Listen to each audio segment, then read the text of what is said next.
As all of the theaters across the country shut down due to the pandemic, and our world started spinning much faster during the racial reckoning following George Floyd's murder, and all of the other implications of our world just being a different place, we had an extraordinarily long period of time to investigate why do Othello and why do it now? The times that we live in make you view this play in a different light.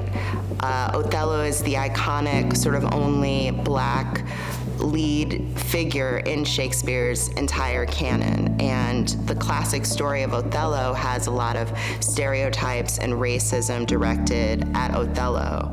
And if you look at the history of our country and some of the reckoning that's gone on, a lot of those themes are very vivid and very real and very visceral. We need to look at it for what it is, and also bring in voices that are traditionally marginalized, so that now, instead of it being a trope of the one Black person who is causing harm or has had harm caused to, it is now about these people and their humanity, their journey, their tragedy, be they Black, white, man, woman. When you locate that humanity, the nature of the story you're telling changes.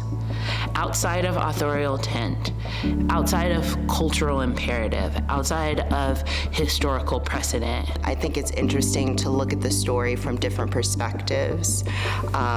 So what, Gabby and Charlie has done has been really amazing, kind of taking these characters that are considered to be minor and really placing them in the spotlight. Taking Othello, who serves as kind of a foil for Iago in a lot of ways, and putting him and his perspective at the center of the story.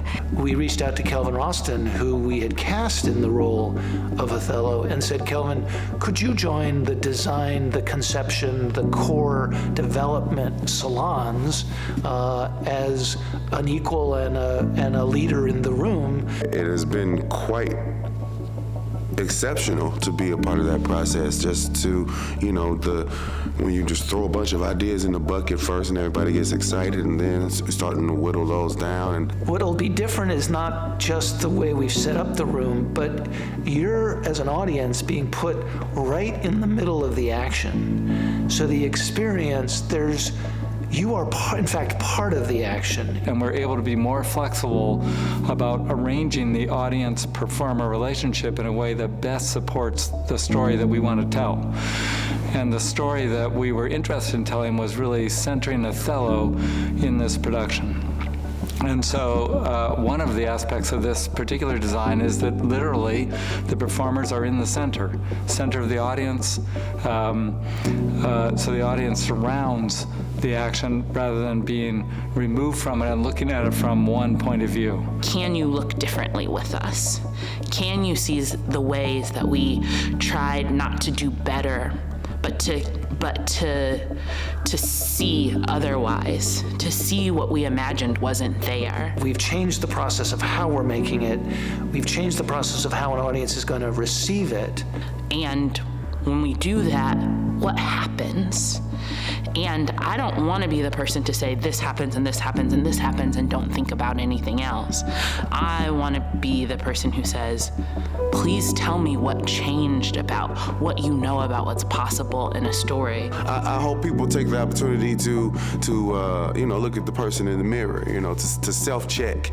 And, if we're all self-checking, then I think it's easier for mass change. So that's what I'm hoping. I'm hoping people come, enjoy themselves, and get what you can from it, and go tell a friend.